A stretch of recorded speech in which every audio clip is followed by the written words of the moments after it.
Ayurveda શાસ્ત્રની video સિરીઝમાં આપ સૌનું હાર્દિક સ્વાગત છે. કલ્પવૃક્ષ પરિવારને ભાવથી જય સ્વામિનારાયણ, જય શ્રી કૃષ્ણ, જય સિયારામ, હર હર મહાદેવ, જય આયુર્વેદ. કલ્પવૃક્ષ આયુર્વેદ વિડીયો સિરીઝમાં આજે સમજીશું કે ચોમાસામાં બીમાર ન થવાય એના માટે કઈ કઈ કાળજી રાખવી જોઈએ. પ્રિયજનો, આ વાત દરેક લોકોને લાગુ પડે છે અને જો કોઈ પણ વ્યક્તિ આ 5 વાતોનું ફક્ત અનુસંધાન રાખે તો અષાઢ, શ્રાવણ અને ભાદરવા 3 મહિના ખૂબ જ શાંતિથી પસાર થઈ જશે. મોટી વાત એ છે કે આના માટે બહુ જાજી ઝંઝટ અને માથાકૂટ કરવાની જરૂર નથી. ફક્ત થોડીક વસ્તુઓ અને પણ ઘરમાં હોય એવી જ વસ્તુઓ એનો યોગ્ય પ્રમાણમાં ઉપયોગ કરીએ તો શરીરે તંદુરસ્તી લાવી શકાય. વિડીયોમાં છેક સુધી જોડાયેલા રહેજો. આગળની 4 મિનિટ તમારા અને તમારા પરિવારના 4 મહિના સુધારી દેશે. જય આયુર્વેદ, જય જય આયુર્વેદ.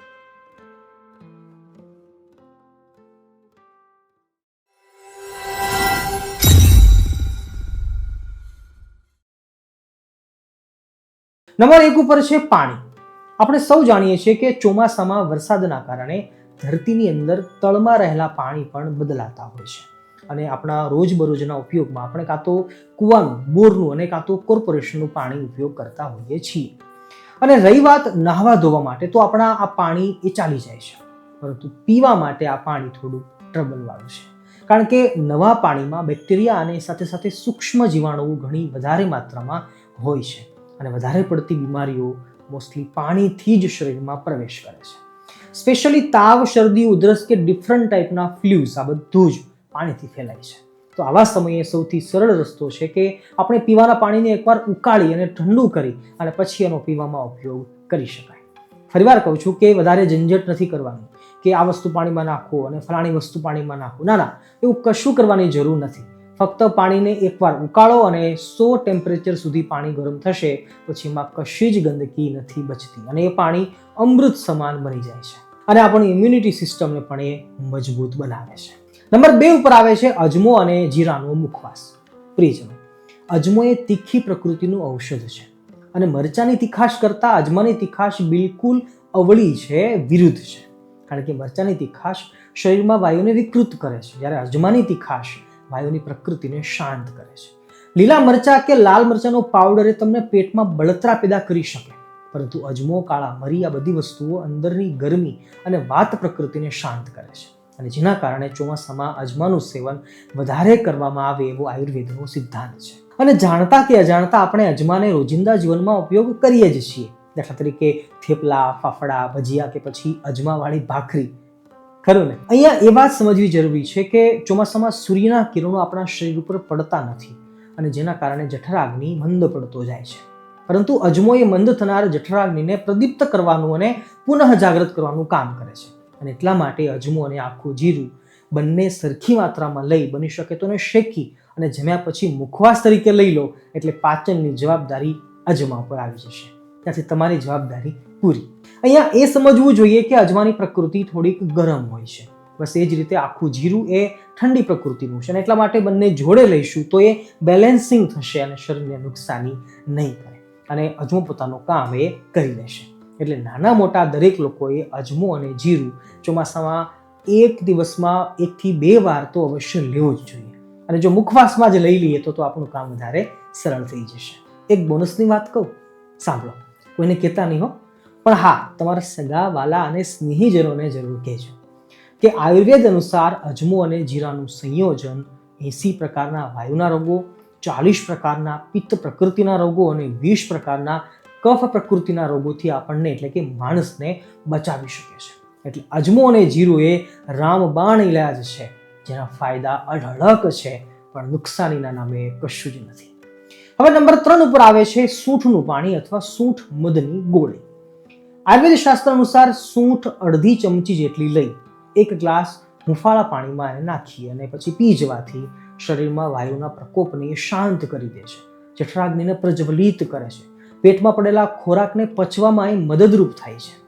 હું ફરીવાર રિપીટ કરું છું કે બધા રોગો એ પેટના કારણે જ થાય. ખાલી પેટ ભૂખથી હેરાન કરે, વધારે ભરેલું પેટ એ અનેક રોગોથી હેરાન કરે. એટલે કહેવાનો મતલબ એટલો જ છે કે ચોમાસામાં કુદરતી રીતે પાચન નબળું હોય એવા સમયમાં સૂંઠનું પાણી ખૂબ જ ફાયદાકારક સાબિત થાય છે. એટલે એક દિવસમાં 1 વાર પીવો તો બહુ જ સારું, નહીતર 2-3 દિવસે 1 વાર અવશ્ય પી જ લેવું જોઈએ, જેનાથી શરીરને એનર્જી પણ મળી જશે અને હા, સૂંઠના પાવડરમાં જોઈએ એટલા ટીપા મધ અથવા દેશી ગોળ નાખી બંનેને ચોળી અને એની ગોળી વાળી લેવાની અને પછી જમ્યા પછી અથવા દિવસમાં ગમે ત્યારે 1 કે 2 વારે લઈ લેવાની. તો આ રીતે પણ સૂંઠ લઈ શકાય છે. નંબર 4 ઉપર આવે છે તુલસીના પાન અને કાળા મરી.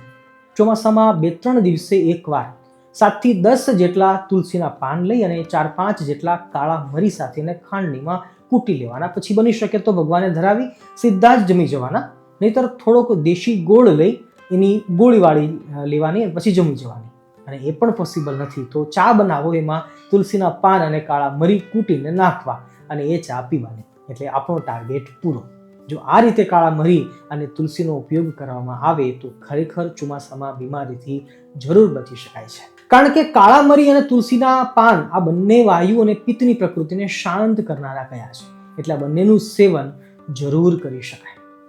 તમે માર્કિંગ કર્યું કે આપણે જે કંઈ પણ વસ્તુઓ કે જડીબુટ્ટીઓ કહી, આ બધી જ વસ્તુઓ આપણા રસોડામાં ઇઝીલી અવેલેબલ હોય એવી જ છે. મતલબ કે બહારથી કોઈ ખોટા ખર્ચા કરીને લાવવી પડે એવી એક પણ વસ્તુ આપણે નથી કીધી. એટલે બસ હવે આળસ છોડી અને પરિવારના જતન માટે આટલું તો અવશ્ય કરવું જ જોઈએ. અને ખાસ કરીને હું આ તમામ જવાબદારી બહેનોની છે એમ કહું છું, કારણ કે રસોઈ ઘર એમના હાથમાં હોય છે અને રસોઈના કારણે જ પરિવાર સુખી અથવા નિરોગી રહે છે. એટલે જે ઘરમાં ગૃહિણી હોશિયાર હોય એમનો પરિવાર ક્યારેય બીમાર ન પડે, અને જો કદાચ પડી જાય તો મેડિકલની મોંઘી દવાઓના ખર્ચા ન આવે, પરંતુ ઘરની હોમમેડ રેમેડીથી જ નાના મોટા રોગોનું નિવારણ થઈ જતું હોય છે.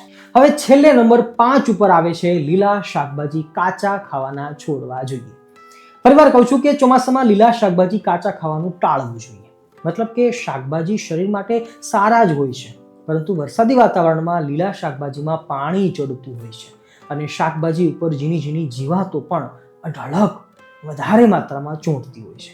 અને એટલા માટે જ કોબી, ફ્લાવર, દૂધી, રીંગણા, આંબલી, કંકોડા, મૂળા બધી જ વસ્તુઓ ચાતુર્માસ દરમિયાન છોડવાના હોય છે.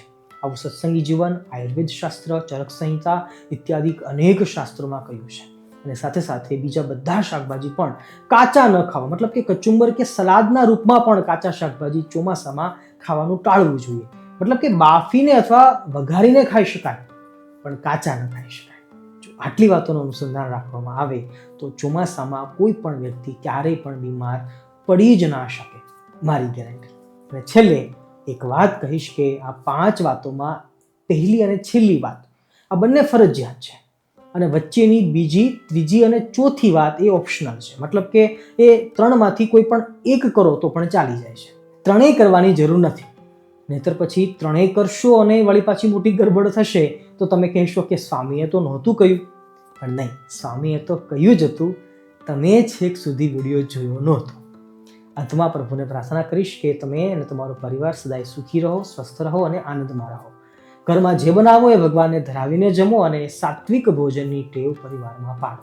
બસ એ સાથે છેલ્લી એક વાત કહી દઉં કે આયુર્વેદ શાસ્ત્રની આ વિડીયો સિરીઝ આપણે એટલા માટે બનાવી રહ્યા છીએ કારણ કે મારું એવું માનવું છે કે જો શરીર સારું રહેશે તો જ મન સારું રહેશે, અને જો મન સારું રહેશે તો જ ભક્તિ, ભજન કે આધ્યાત્મિકતા પ્રાપ્ત કરી શકાશે.